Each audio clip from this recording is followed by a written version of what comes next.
Third time's the charm. And we are live. What's going on Facebook, LinkedIn, and YouTube Live? It is your man, Coach Rowe. Today is Saturday. It's a Saturday morning, and I'm just now realizing uh, I forgot to turn on my light over my head. Let me get that for you guys real quick so that we can see clearly.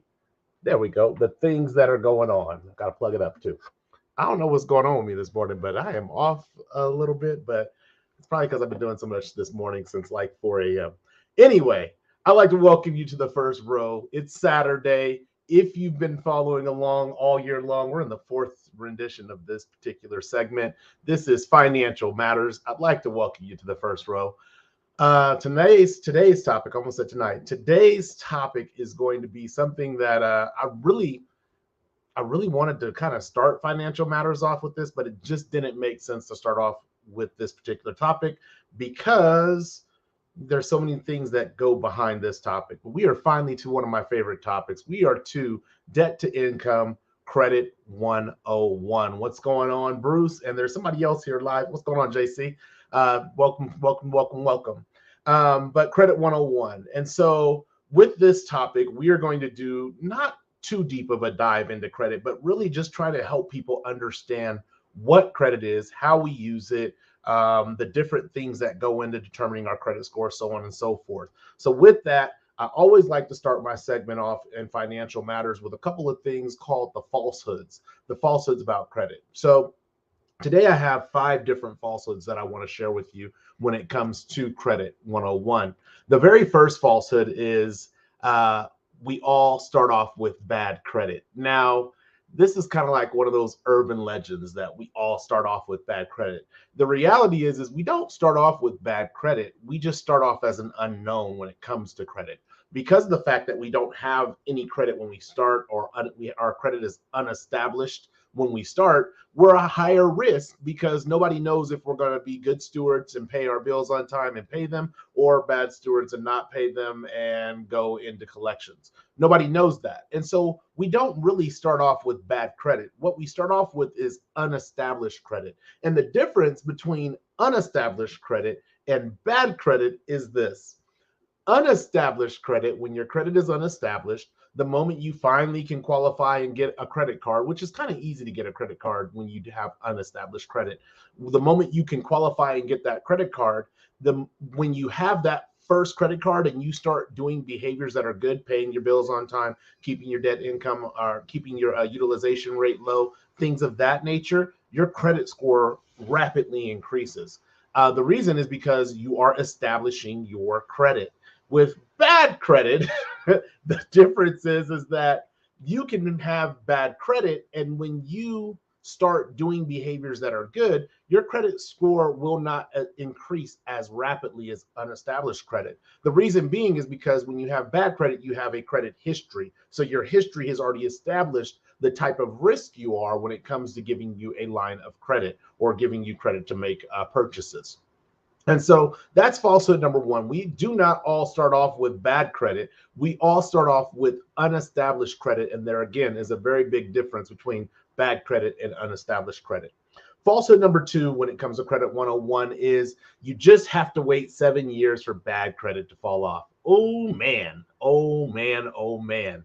I actually had to put a bunch of notes on this because I know a lot about this subject, but there were some areas that I was uncertain of, and so I had to do a little bit additional research. But the reality is this: is that after 7 years on your credit report, probably most things, we could say most things, will fall off your credit report. But that's just the reporting aspect of it. There's a couple of things that will restart that clock, that 7-year clock. Let's say I have a bill that went to collections, right? And the collector's been trying to get in touch with me for 6 years and 11 months. And finally, on the 11th month, they get in touch with me and they say, hey, Mr. Rowe, we would like to make payment arrangements with you for the bill that you've owed for the past almost 7 years. Would you be willing to make a payment, or would you be willing to make a payment arrangement? I say, yes, I make a payment, or I make a payment arrangement. That restarts that clock on which that can sit on my credit report, because now I have gone into almost kind of like a new contract on how I want to take care of the debt.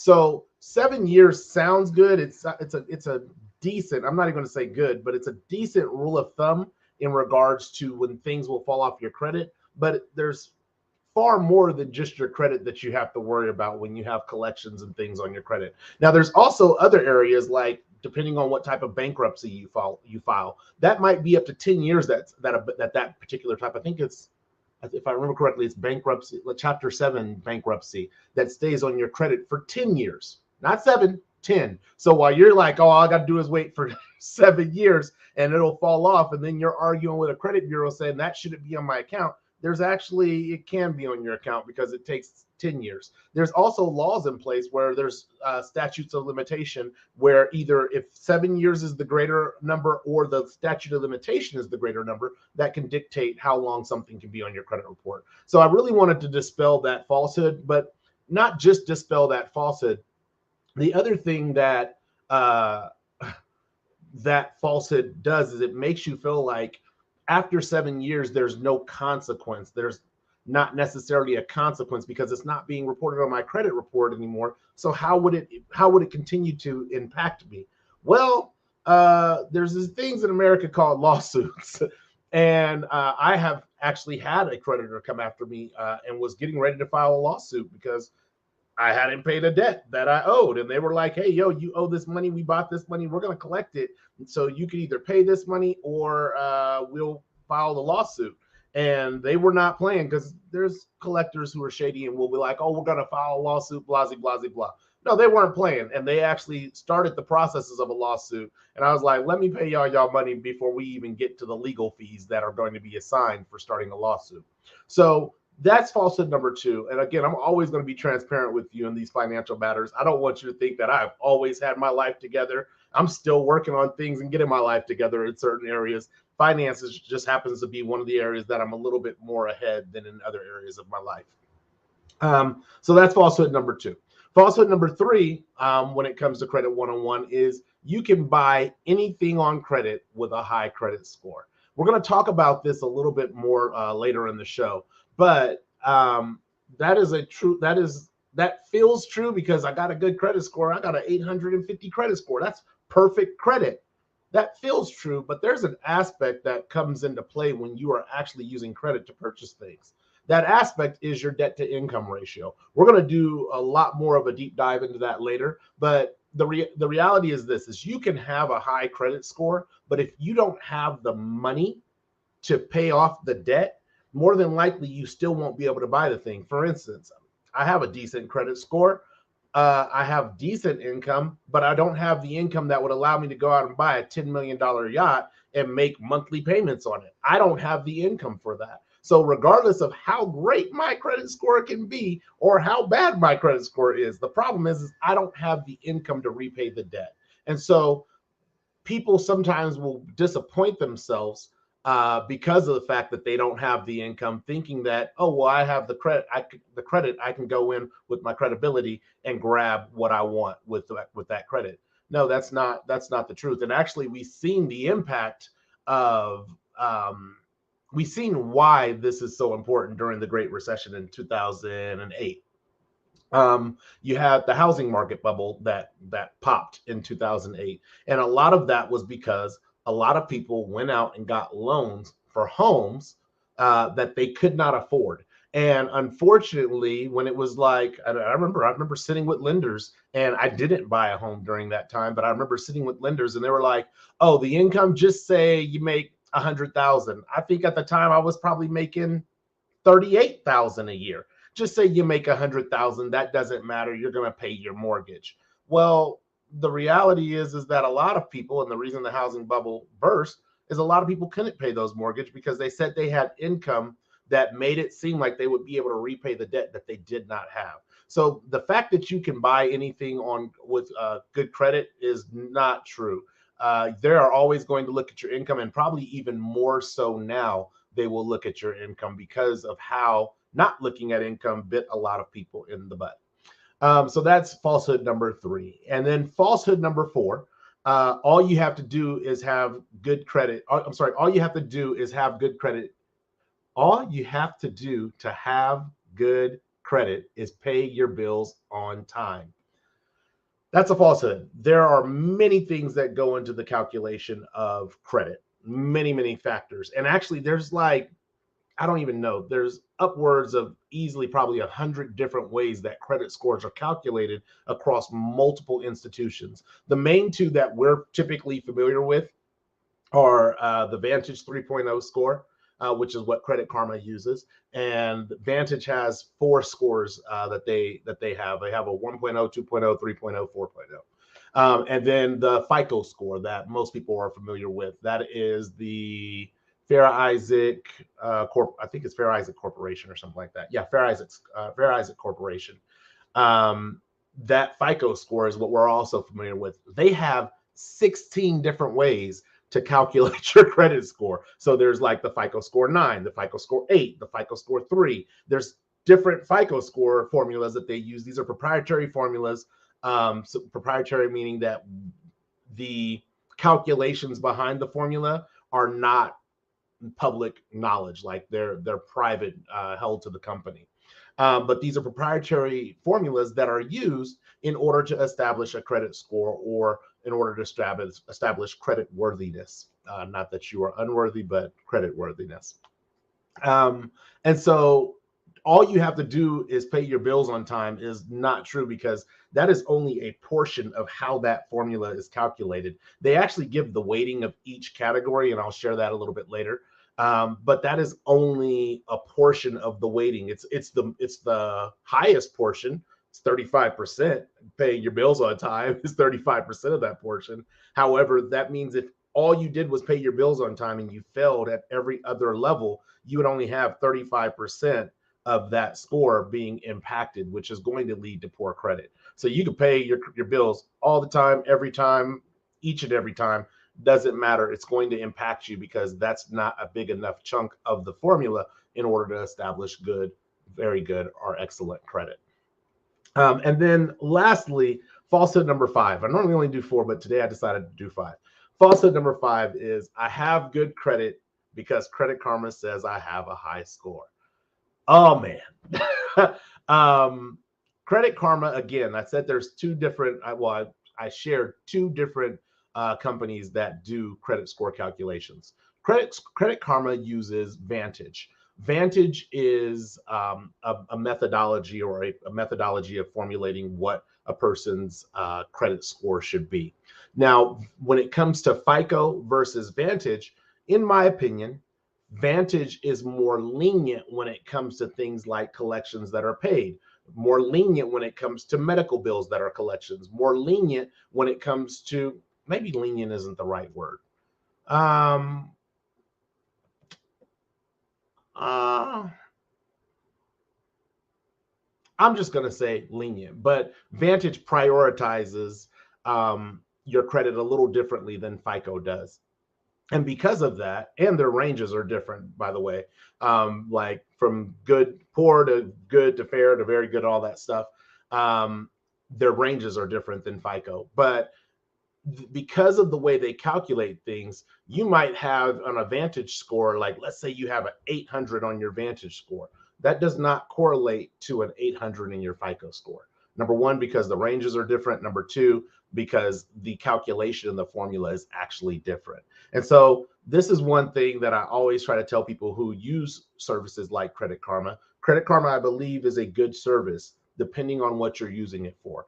If you're using it for, oh, I have good credit because it says I have a good credit score, you're probably going to be a little skewed, because Credit Karma is not the industry standard, or not, I don't want to say Credit Karma. Vantage score is not the industry standard when it comes to establishing credit worthiness, when it comes to going to lenders like banks, car dealerships.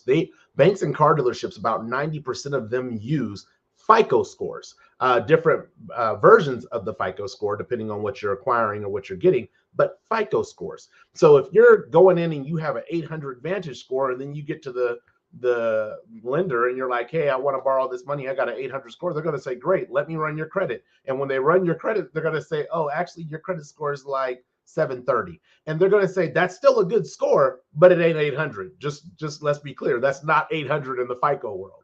And so I thought it was really important to dispel that falsehood. And for today, what we're going to do is we're going to have more so the conversation around FICO, specifically FICO 8, because that is what a lot of lenders utilize. And there's applications that you can sign up for free in order to see what your FICO 8 score is monthly. So that's what we're getting into today. I hope you guys are ready. But as always with this show, good morning, Casual. I always want to kind of get clear on definitions on wording and terminology that I'm going to use. I know I've probably thrown a little bit of terminology out there already, but I want to get on track. So let's bring up my screen so you guys can see it. Let me take down that. So there, now you can see it.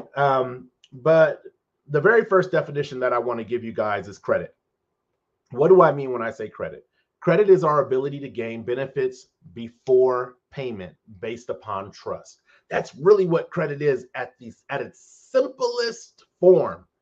Credit is our ability to gain benefits before payment based upon trust. Now, I will give you the simplest example that we have of credit.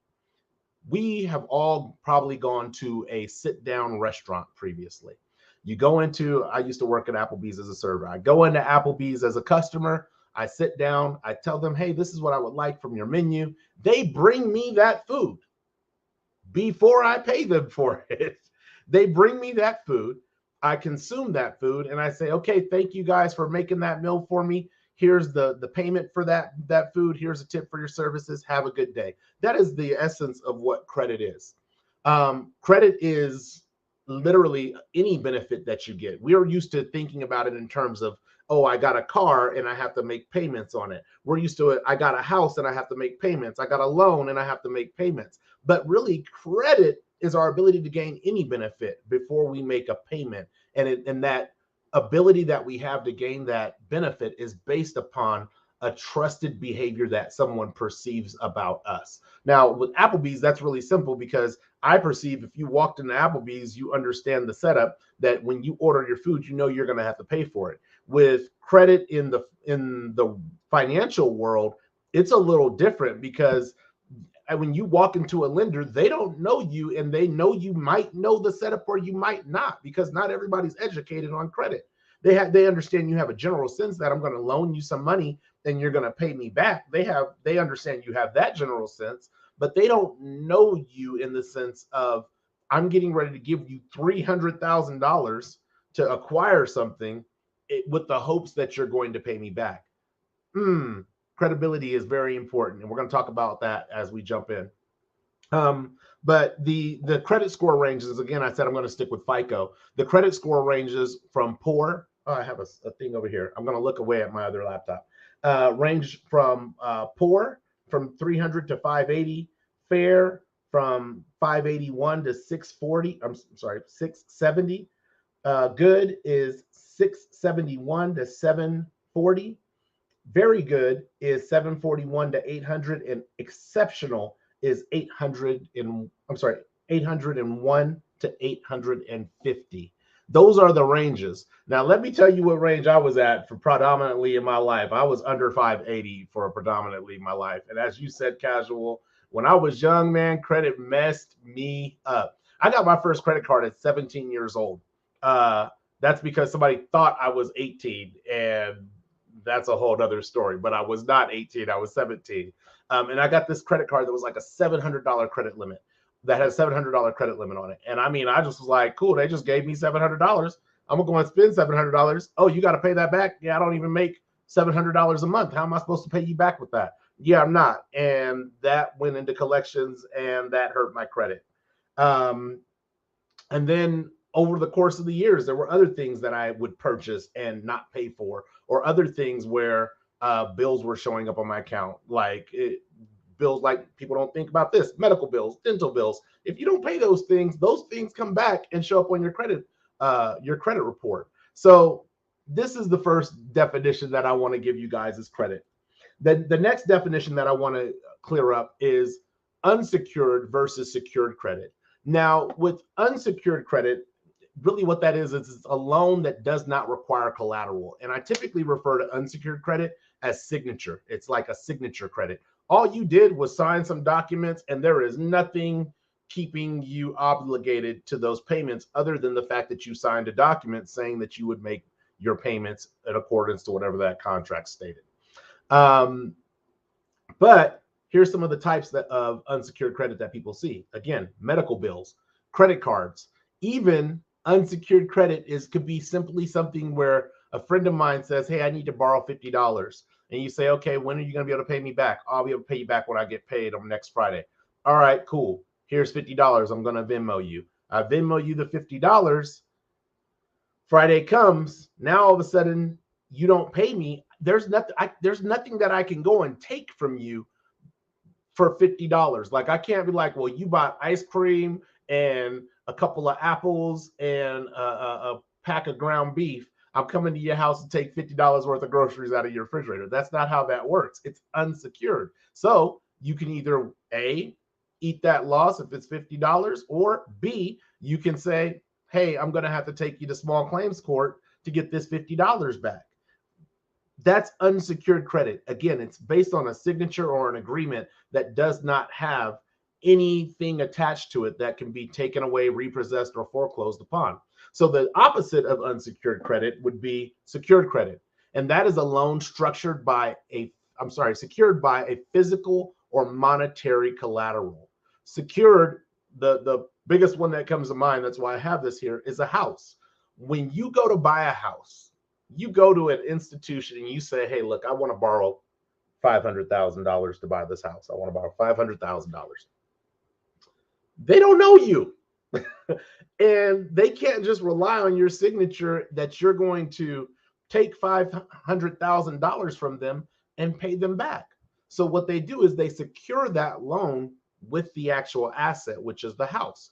And so you make your payment on your mortgage every month. That reduces down your principal from what you borrow to them. You still get to enjoy the benefits of your house. And eventually, when you pay off your house, you pay off your mortgage, the house is yours. But until you pay off the mortgage, the house is not yours. The house is your benefit to use should you continue to make the payments. Should you stop making the payments, the house will be seized, foreclosed upon, and sold to recoup some of the money that you were supposed to pay back. And there's certain situations where if they can't recoup the money that you still had that you owed them, so let's say I got a house for $500,000, the loan balance is $400,000. I can only sell the house for or the bank can only sell the house for $300,000. They can still pursue you for the $100,000 that you still owe them based on the agreement that you signed. So that's secured credit. Again, some of those examples are home. Some of those examples are vehicles. I also put some of the examples are cash because there is a such thing as secured credit cards. And sometimes people who don't have good credit have to go the secured credit card route versus the unsecured credit card route. And what that is where you'll take, let's say I have $1,000. I'll take $1,000 of my money, put that into a company that does secured credit cards and say, hey, I would like a credit balance or a credit line of $1,000. Here's $1,000 to secure that line. They'll say, okay, great. And what you'll do is you'll spend like you would on a regular credit card. You spend $100. You now have $900 available credit, but then you have to pay back that $100. Now, here's the thing. If at any time you default and decide you don't want to pay it back, you run your card up to $1,000, you don't want to pay the card back, they close your account and they say, well, don't worry, we already have $1,000 of your money. We're going to keep $1,000 of your money. And then you re-injure your credit. So there's secured and there is unsecured credit. Again, some of the examples, I want to remove myself really quick so you can see this. Some of the examples, again, are above, but rather your credit is secured or unsecured, the credit account details will always appear on your credit report as trade lines. So it doesn't matter whether there's something that you signed to keep this or to get this credit, or there's something physical, an asset of value that is being held as collateral for that credit that you've been given. All times it's going to appear on your credit report as a trade line. And really, that's all what a trade line is, because in the world, when you're talking credit, you'll hear the term trade line quite a bit. Like, they're like, oh, this was on your trade line. That was on your trade line. When I was going through escrow recently, what was that? I can't even remember when it was now, but when I was going through escrow recently, that was one of the things that they're looking at your trade lines. Now, here's the thing: when you're going through escrow, there might be things that are not showing up on your credit yet. When I bought a house, like I bought one house and then I bought another house, I think 2 or 3 months apart. My first house hadn't showed up on my credit report yet. However, in escrow, I had to disclose, hey, I already own a house here. I don't see it as a trade line. And I had to get that information so that they could update my credit report with that trade line to do the calculations to see if I could qualify for another home. But trade lines, that's another term that I'm going to probably use interchangeably with accounts. All that is the accounts that you have established credit on. And then I think I have one more thing here, and this is going to be a little bit to explain. But the other definition I want to get clear on is debt to income. And really, that's kind of like, I put profit and loss here because it's kind of like having a business. Really, debt to income is your monthly debt payments divided by your monthly gross income. It reflects your spending power. Now, think about if I had a company. I'm Billy Rowe Inc., right? This is my company, Billy Rowe Inc. I'm going to have revenue that I get in from making sales. There's going to be a cost to get that revenue, and then I'm going to have a profit. With our debt to income ratio, what we want to do is put ourselves in a position to where we have way more income than we do actually debt. Now, here's the thing. It's really important when you're looking at your debt to income ratio that you understand this is your gross income, which is your income before taxes are taken out. So if I make $1,000 a month gross, I make $1,000 a month gross, and I have $500 in monthly debt that I'm supposed to pay. My debt to income ratio would say, hey, you're at a 50% debt to income ratio. You still got 50% left that you could spend on whatever you want to spend. The problem is if I'm sitting at a 20% tax bracket, I really don't have 50% of my income left to allocate towards debt or savings or anything else. I only actually have about 30% of my income that I can allocate towards everything else. And so the higher that debt to income ratio is, the more in jeopardy you are of falling into the trap of not being able to repay your creditors. Now, I put a simple example here for debt to income ratio. Again, that simple example is that $500 monthly debt payments, right? And I divide that by 1,000. That gets me a 50% debt to income ratio. 50%. Doesn't seem too bad, but remember I said it's really also going to be discounted by your taxes and other things that come out of your check before you get to your net, which is what you take home into your bank account. But really at 50%, you have an extremely poor debt to income ratio, and you're probably going to struggle to find creditors that will lend money to you or extend credit to you because of your debt to income ratio.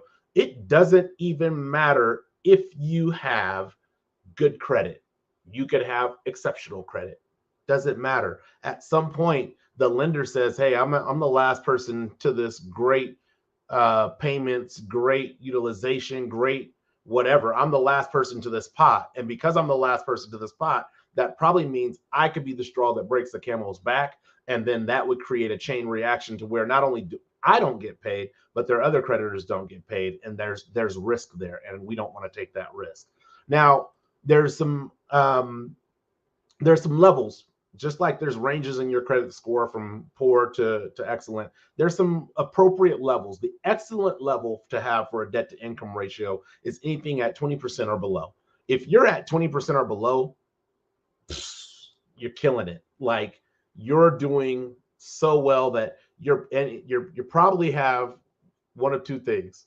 You either have bad credit, it can't get credit, that's why it's so low. Or if you have good credit, there's probably not a situation that you can't walk into that you can't get offered credit within the confines of your actual income. Now, what's good, a good level of debt to income ratio is anything that's below that 36% mark. So if you're at 36%, again, your income, gross income versus your monthly debt payments, you're at 36%, you're actually in a good space when it comes to your debt to income ratio. Now, where you begin to become unfavorable at is at anything above 43%. At above 43%, your credit score then begins to not matter. What matters is, hey, we're getting ready to move you closer to 50% of your income having to go to your debt, and that's a risk for us. So then what happens is even though you have a good credit score, you might get a higher interest rate if they do extend your credit. So then your credit begins to work against you. And so really what you're learning in debt to income ratios is how to leverage your income and put yourself in a position to where you're going to A, be approved for credit, B, be approved, well, 8.1, we're going to say, be approved for good interest rates, and then B, not overextend yourself and cause financial turmoil to where you later have to file bankruptcy, or you just go through a 7-year spin of trying to reestablish your credit because you're waiting for all the poor decisions that you've made to fall off your credit report. So those are the definitions that I wanted to get into today. Let me try to figure out how to get off of here. There we go. I'm back. Those are the definitions that I wanted to go into today in regards to credit before we jump into the actual tools or credit tip tools for the first row. So let's jump into those because I think that hopefully that's what everybody is here for, is the credit tip tools. Tool number one when it comes to credit 101. This is so important. I can't tell you how important this is. Credit begins outside of finance. Think of the word credit. It sounds a lot like the word credibility. Credibility is, hey, the ability for people to believe what we say. If I'm a scientist in genetics and I come and tell you my expert opinion on DNA and all these wonderful things, you're going to probably believe me because I have credibility, because I also have documentation that says I've studied and researched these things. You're probably going to believe me. Now, let's dwindle that down out of academia into our day-to-day interactions with our peers, the people that we call our friends. Credibility is very important. And I actually am learning and continue to learn this every single year. About 4 years ago, I started up an investment club with a couple of friends. And in that investment club, I literally was like, hey, this is what I'm thinking about doing. A friend of mine and I had talked about it. This is what we're thinking about doing. Let's write it out so it's kind of clear and we understand what it is. And let's send it out to some people and see who's interested. Out of the people who were interested, there were 7 of us. Credibility is this. Each of those individuals I have a significant relationship with. I had a significant relationship with then and a deeper relationship with now. That credibility aspect is being able to say, hey, I'm a man of my word. I said this is what I would like to do. I meant what I said, and now I am doing what I said. Granted, this brings in finances because we're doing investments, but long before we contributed and pulled our money together, there was credibility in the relationship that I said what I said, I meant what I said, I did what I said, I followed through on the things that I said. That credibility was already established. And so credibility for a lot of us actually starts outside of finance. When we were kids, we called it wolf tickets. Oh man, you selling wolf tickets. Yeah, I'm gonna go and do this and la la la la la. All the things you're going to do that you never do. Wolf tickets. You're crying wolf because you're not really going to do those things. And eventually you become the person that people realize you're just talking out the side of your neck. You're not really about doing any action. It's also credibility begins outside of finances because credit begins outside of finances because it is a practiced discipline. The more we practice keeping our word to first and foremost ourselves, second to others, third to businesses, the more we practice that, the better we get at that. The more in tune we become with the behaviors that reinforce that. And so it doesn't start with, oh, I borrowed, when I was a kid, popcorn was a quarter at elementary school. Oh, I borrowed a quarter from you this week and then I paid you back. It begins with, hey, Billy said he was going to play tag this recess, and Billy played tag during recess. People will look at that action and then say, okay, I can let you borrow a quarter for popcorn because you typically show up when you say you were going to show up. That's where credibility starts, or that's where credit starts. It starts with our credibility, and it is the disciplines of that credibility that are behind how we establish our credit. Credit tip number 2 when it comes to credit 101 is understand the factors behind your credit score. Again, I told you these are proprietary formulas that are utilized in these companies to really determine what your credit score is. You're not going to get access unless you work for these companies. You're not going to get access to the proprietary formulas, but you are going to be given access to what the factors are that go into that credit score. So as I told you, we're going to deal with the FICO score 8, but I want to bring back up my screen. Let me take myself off of it really quick. There's 5 factors that go into your FICO score, credit factors that go into your FICO score 8, our FICO 8 score. I keep saying that backwards, FICO 8 score. The first factor is your payment history. That's the simplest one of them all. It's like, do you pay your bills on time? Period. Do you pay your debts on time? Yes or no? If you pay them on time, 100% of the time, you're going to win every time in this category, every time. And it is the most heavily weighted category of all the 5 categories.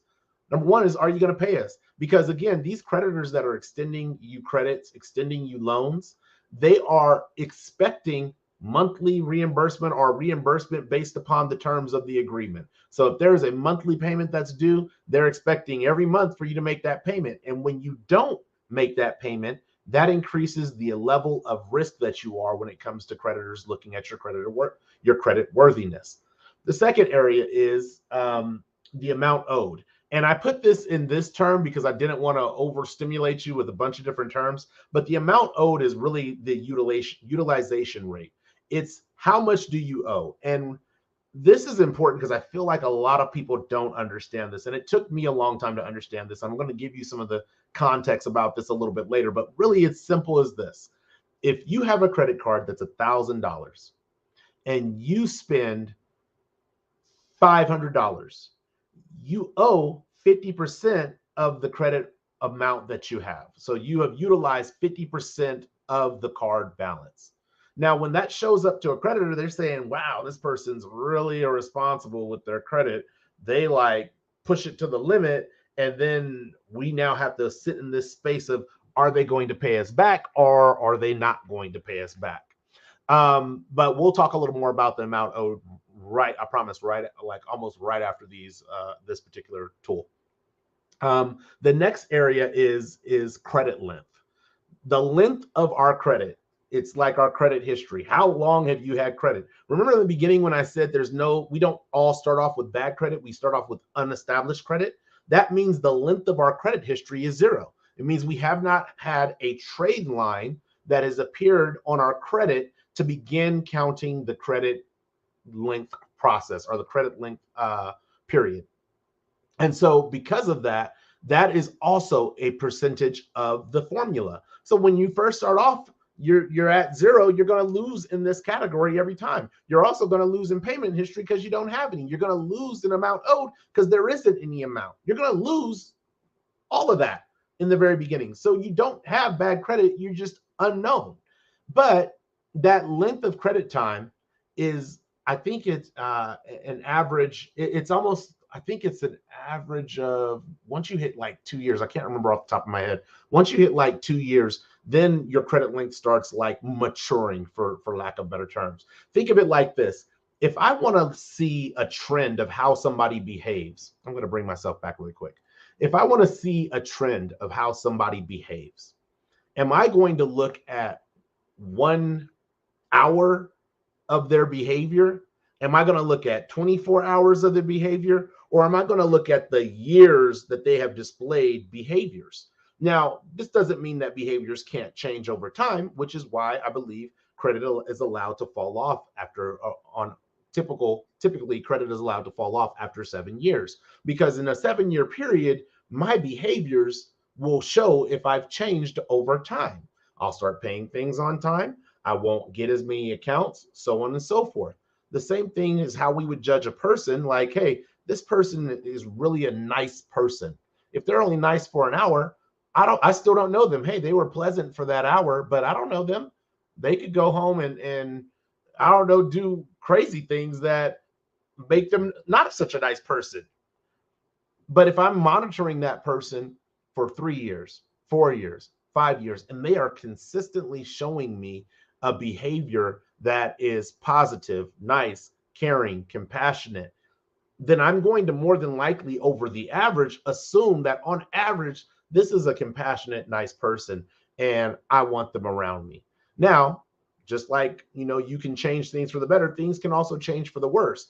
If they were doing great and, hey, things were great, they're a compassionate person, but they start doing things that involve malice, jealousy, envy, spite, hate, and they sustain that behavior, all of a sudden, that's not going to be the person that I want around me. And that's exactly how credit card companies look at people. When you could have an 800 credit score this year, and over the next 3 years, see your credit score plummet because of the fact that you are making decisions that are impacting your credit. So that's the third factor that factors in. The fourth factor that factors in is new accounts. That's 10% of this equation. New accounts is simply how often are you opening new accounts? That's all that is. Do you have a new account every day? Do you have a new account every month? Do you only have one new account a year? One new account every 5 years? All of these things go into the factoring of your credit score. I actually remember when we purchased our first house in California. I'm going to drink a little bit of water. Sorry.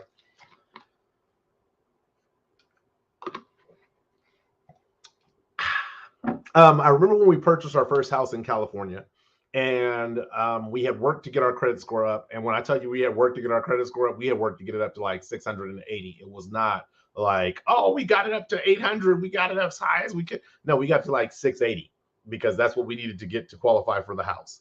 And so we get to this 680 point, and it's like, okay, we purchased the house. Now the house hadn't showed up on the credit report yet, so that trade line wasn't available yet. So what did I do? Because I'm in my infinite wisdom stage of life. I go and get a Home Depot card, a Lowe's card, and I think another card. I can't even remember the other card, but another card. And all those things come in, all before anything shows up on my trade lines.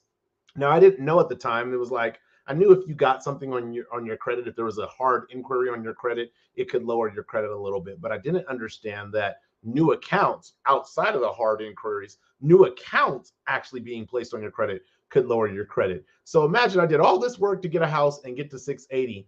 And within probably 2 weeks, I erased that 680 credit score and was down to like 640, I believe, that I was down to because I opened up a house and 3 cards. And when all those populated onto my credit, it was like, hey, this calculation is still going to run based on the algorithm that it's set for. And now we see that you just opened 4 accounts in a matter of 3 months.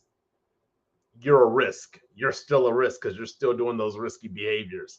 So new accounts, they actually go into that. And here's the crazy thing.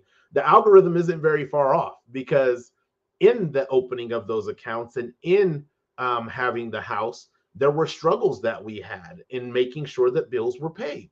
There were times where we didn't pay bills. In fact, there was a point where the 3 cards that I had ended up going to collections because I wasn't paying them. And so the algorithm wasn't that far off, but my debt to income ratio hadn't yet reflected the fact that, hey, I'm sitting here at a decent debt to income ratio. I got a house where it probably began to balance me out, but then I got credit cards before that showed up, and that began to send me in a downward spiral. And so again, new accounts is one of the aspects that goes into your credit factors or your credit scores. And then the last thing is credit mix. And credit mix is really simple because there's not very many types of credit that you can get. Like I said in the beginning, you either have unsecured or secured credit. Really, that comes down to either you're going to have an installment credit type, which would be like a car payment, a house payment, an appliance payment, anything where you're paying on a tangible item or there's set terms. I'm sorry, I should say set terms to pay off. And then there's revolving credit. That's your credit cards where you have money that you've been given a certain amount of money to borrow. You can borrow against that money and then you pay it back, but you can borrow against it again if need be. That's revolving credit. And based on those mixes of your credit, what will happen is over time, the algorithm will look at it and say, okay, 10% of how they're mixing up their accounts will be allocated to their score. And based on that mix, you can see your score go up or you can see your score go down. Now, here's the thing. The mix and the length of credit history kind of work hand in hand. If you just got a brand new credit card, but you have a house payment that you've been making, that brand new credit card is not going to overly impact your credit mix formula, and it's not going to overly impact your length formula because you have a much larger asset that you've been responsible with. However, don't get the balance of the card twisted. When it comes to utilization, which is 30%, if you have a card that's a $500 credit card and you decide, oh, I really want to buy this plane ticket that's $495. It doesn't matter. I'm going to pay it off when I get my statement. And we're going to talk about this a little bit later. But when I get my statement, we're going to pay it. I'm going to pay it off. When that goes through the algorithm, it's going to say this person is almost at 100% utilization. They are not responsible with credit. And you're going to see that impact that month. When your credit gets updated, you're going to see that impact that month on your credit. Really quickly, because I don't want to forget about this, there are a couple of, again, applications that you can use to see your credit score. The applications that I personally use are Credit Karma, not for the Vantage score, but we'll talk about why later. And then I also use Experian, because Experian gives the FICO 8 score for free. There are other ways you can get your FICO 8 score for TransUnion. You can get it from, I almost said Expedia. Equifax. I use Equifax. Sorry. No, I use Experian. My brain just went like, which one of the E's do I use? But you can get your you can pay to get your score from TransUnion. You can pay to get your score from Experian or Equifax, one of the two. I can't remember which one now, but you can pay to get it from the other one. But there's an app. I don't have my phone on me right now, but there's an app that I have on my phone, and I believe it's Experian, that I use to get my score, and it gives it to me every single month, and notifies me when my score goes up, notifies me when my score goes down. And I highly recommend you having at least two apps that you can see your credit with, because not all trade lines get reported to every credit bureau, and that's also important to keep in mind. But before we move on from understanding the factors behind your credit, I really want to talk about each factor in general and what it requires. Your payment history is a factor of your credit that requires discipline. I don't care how much time goes by. I don't care how many things you buy. It requires discipline to simply say, I'm going to make sure I pay all my bills every month on time. That's the discipline that it requires. Now, for me, I wasn't always good at that discipline. I'm better at it now, but I'm better at it now because for me, if you go back to budgeting 101, I set up a lot of my bills on auto payment. A lot of them are on auto payment. Now, here's the crazy part is I monitor my bills throughout the month, but the ones that are on auto payment, I don't have to worry about as much because regardless of what the balance is on the account, I know that the payment will be made on time. That's number one. Payment history is a discipline factor. Amounts owed or your utilization rate, that is also a discipline factor. The discipline is understanding the percentages of what you have in available credit or revolving credit on each account that you have and as a whole. If I have $10,000 with over 10 cards, that means for me, I can't go over the 30% threshold. That's the anything 30% or less is considered good credit utilization. Anything over 30%, you start becoming a risk. And so for me, that means I can't spend over on all these accounts $3,000. But let's say I have one that's a $300 credit limit, and I spend the $300 on that. Well, I just now maximized the utilization on that particular card, and that can have a damaging effect on my credit. It doesn't always have that effect, but it can have a damaging effect on your credit. And so that is why the utilization rate or the amount owed is a discipline as well. Now, the length of credit history That is a twofold and more so to the fold of time, but it surrounds our discipline and our time. The reason the discipline comes in when it comes to credit length of credit history is understanding that that is an average of your credit history. So if I have an account that I've had for 10 years that it's been open, and I decide, you know what, I want to open a new account, and I open a new account, that account sits at zero, and it brings my 10-year credit history down to an average of 5 years of credit. It's an average, and that's why it requires a discipline to understand, hey, what is the impact of opening a new account going to be on the average length of my credit? If it's going to take me from, you know, 10, let's use a smaller number. If it's going to take me from 5 years down to 2.5 years, that's going to have an impact. Or if I close an account that I've had for 10 years and I leave the account that I've only had for 2 months, now my average is not 5. Now my average is 2 months because that's the account that I have open. The length of our credit is a discipline to understand those things, and then allowing time to take place for our credit to mature and to become established. The new credit accounts, that's also a discipline when it comes to understanding why you want to open a new account. I go to retailers all the time, and they're, oh, do you want to open a card today? No, we have a Visa that we use, and that's pretty much all I'm interested in using. The next card I get will be an American Express card. That will be the next card I get. Until then, I'm not really interested in opening a new credit card account. Now, when it comes to real estate, don't get me wrong, if there's a house that I can go and buy, I'm willing to let my credit take a hit for a house, but I'm not willing to let my credit take a hit for a credit card. And then there is your credit mix. That is also a discipline.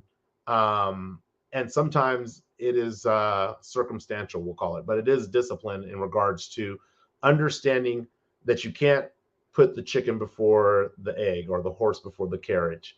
When you try to do that, let's say I want to go out, I have no established credit, I want to go out and buy a house. It's really hard to do that because unless you have an exorbitant amount of money to say, hey, look, I got all this money and I don't know what to do with it, and I want to pay for like 90% of the house cash, and I just need a loan for 10%.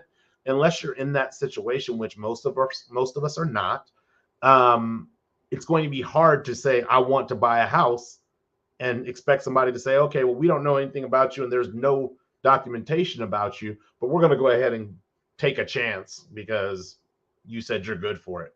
Not how that works. Our credit mix typically might start with an installment payment like a car. Hey, I got my first car. I got to make a couple of payments on it for the next 3 years. I did good on making those payments. Now I'm on to the next thing. During that time, I got a credit card. I've been making good payments on that. I'm on to the next thing.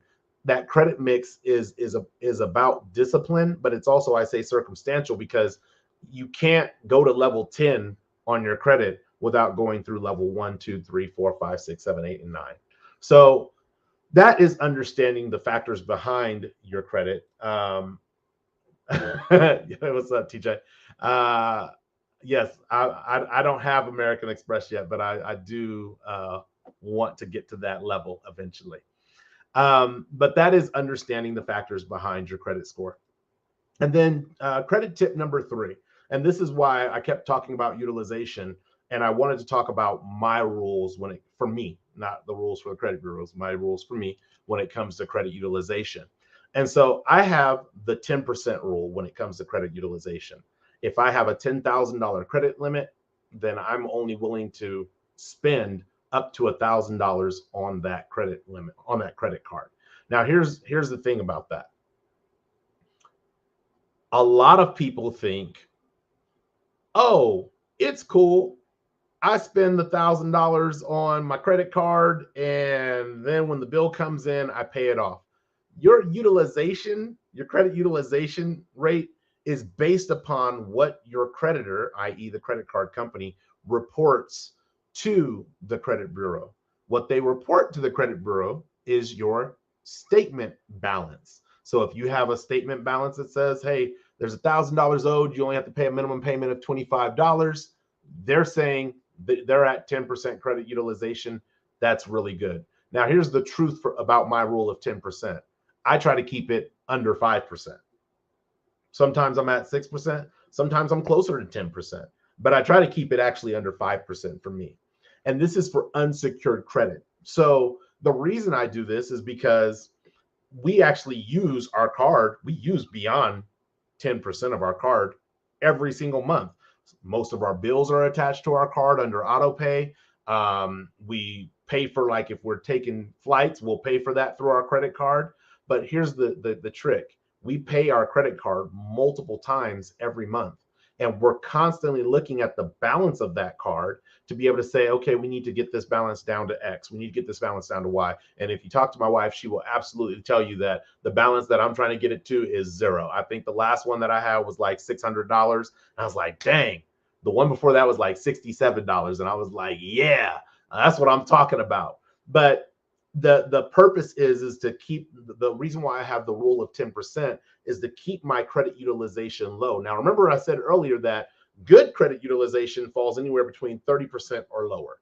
That's good credit utilization. However, excellent is anything 10% or less. And really, I think from when I'm looking at the math, it feels like it's anything that's 9% or less. But that is irrelevant to me. I try to keep mine personally under 5%. So here's where this hit me one time, and this is where I started paying attention to my credit utilization. I have a PayPal account that has, I think it's like a $554 credit limit on it. I don't use it very often. It just pays for a couple of things for the first row. But one day, something big came in through that particular account. It was a subscription that I had forgot about, and it came in, and all of a sudden my balance was extremely high. Like, it was probably like 45 percentile or 45% utilization. And my credit score fell like 18 points in a month. I was not happy about that. And I was like, what changed? So this is why I say I use multiple applications. I go into Credit Karma and it says, hey, what's changed? Oh, your balance went up to this and your credit utilization went up to this. Oh, okay, I really need to get that back down to a space that's comfortable. And so I did the work, got it back down to a space that was comfortable. And the next month, when that was reported, my credit score went back up. Now, it didn't go back up the number of points that they took off for that, but it did go back up significantly, like a double digit number. It went up. But that credit utilization, it comes based on the balance of whatever your statement says. So a lot of people will be like, oh, it's cool. I just paid my credit card bill on its due date. It's at zero.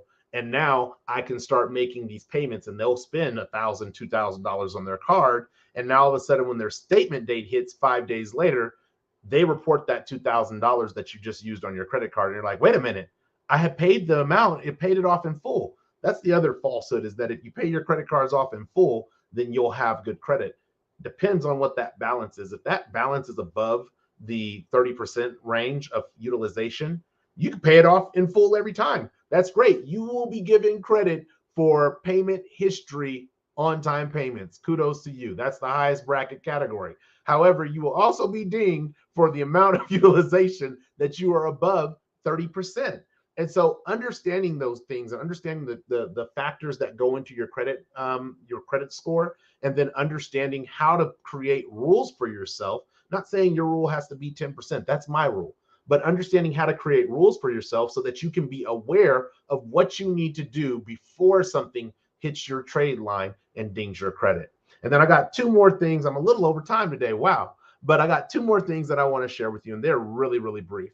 Credit tip number 4 when it comes to Credit 101 is, oops, I just clicked on a faucet. Sorry. Number 4. There we go. Credit tip number 4 is monitor your credit. And again, I cannot stress to you enough that it is important to monitor your credit, because your credit is going to scream at you about the things that you are doing that are impacting it in a negative and adverse manner.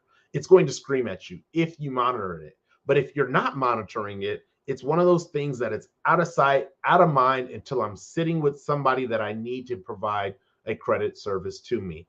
Then all of a sudden you're like, oh, wait, what is my credit score? What does it look like? I don't know. There's been so many times where, hey, what's going on, Mark Anthony? There's been so many times where I've been sitting at a register. They've offered me 10% off, 20% off if I sign up for the card. And I'm sitting there like, oh, I don't even know if I'm going to get this card. I'm not going to get this card.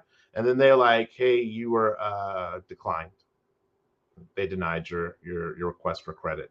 I have zero fear. When I tell you zero fear, I have zero fear if I go anywhere to get credit at this point in my life that I will be denied. Zero fear. I'll be like, this is what I would like to do. Great. Let's get you that, Mr. Rowe. That's exactly what I expect to hear. And if I didn't hear it, I would be shocked. Why? Because I'm constantly monitoring my credit. Monitoring your credit, again, is one of those things that the more you're monitoring it, I'm going to say I sometimes obsess over my credit, but the more you monitor it, the more you will be aware of not only where you're at in your credit, like your credit score and what accounts are on you and how your credit trade lines are performing, but you'll also be aware when there's discrepancies on your credit. And then if you really want to go there, you'll also be aware when there's identity theft on your credit. If somebody opens up and gets a car under your name, that's going to show as a trade line on one of your credit reports. So when you see that, you can take action earlier versus when you're sitting at the financial institution or you're sitting in escrow waiting to get the final approval for your loan. And now you're like, oh, I can't because there was something opened up that I didn't know about and I didn't take care of it. So that's the tool number 4. And the last tip that I want to share with you today when it comes to Credit 101 is that was not I don't know why it just disappeared on my thing, but I do still know what the tip is. The tip is whenever you are denied, if your credit's not in a good space right now, that's okay. You can improve your credit over time. But whenever you're denied, always, always, always get a copy of your credit report. So you can get a copy of your credit report, not to be confused with your credit score. You can get a copy of your credit report without being denied every year. Every year you could send a request to each bureau to have them give you a free copy of your credit report every year. But when you've been denied, even if you have gotten a credit report previously within the last year, when you've been denied for credit, you can also submit to get your copies of your credit reports for free sent to you. What that will do is it will allow you to see what the condition of your credit is in order for you to be denied about things. When you get approved, if you have a regular process of getting your credit report every year, when you're approved for things, you'll be able to see with those annual reports, this is what my credit looked like this year. I was approved for this. And then that new trade line should appear on the next time you grab an annual report. But whenever you're denied, it always get a copy of your credit report. It will help you to remove inaccuracies. It will help you to remove outdated information, stuff that has reached its statute of limitation that should be removed from your credit report. And then it will also show you what you need to work on. For me, what I needed to work on in order to start buying houses and real estate was I had to work on my on-time payments. I was not good. I was good at paying, like, I'm gonna get you your money. Like, let's talk about it. I'm gonna get you your money. It just may not be on time. I had to get better at that. And since I've gotten better at that, I have been able to purchase homes and get the things that I want to get for myself, secure for myself, and secure for my family. And that's really what Credit 101 is about. It's about having the credibility to go into organizations, people's houses, your friends, you're calling your friends on the phone or whatever it may be, and saying, hey, look, I need your help. I promise I'll pay you back. I promise I'm good for it.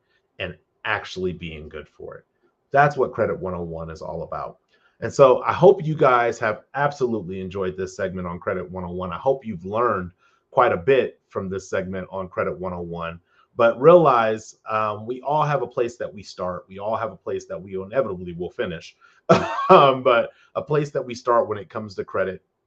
And as we continue to become students about our credit and about our finances, just with financial matters alone, becoming students about our credit and our finances, we will inherently improve the things that we apply that knowledge and wisdom to.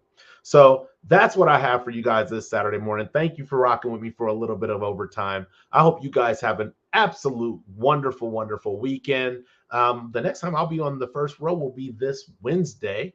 Word for the Wednesday word. But I think that's the only content that I have for next week. This week was 3 segments of content.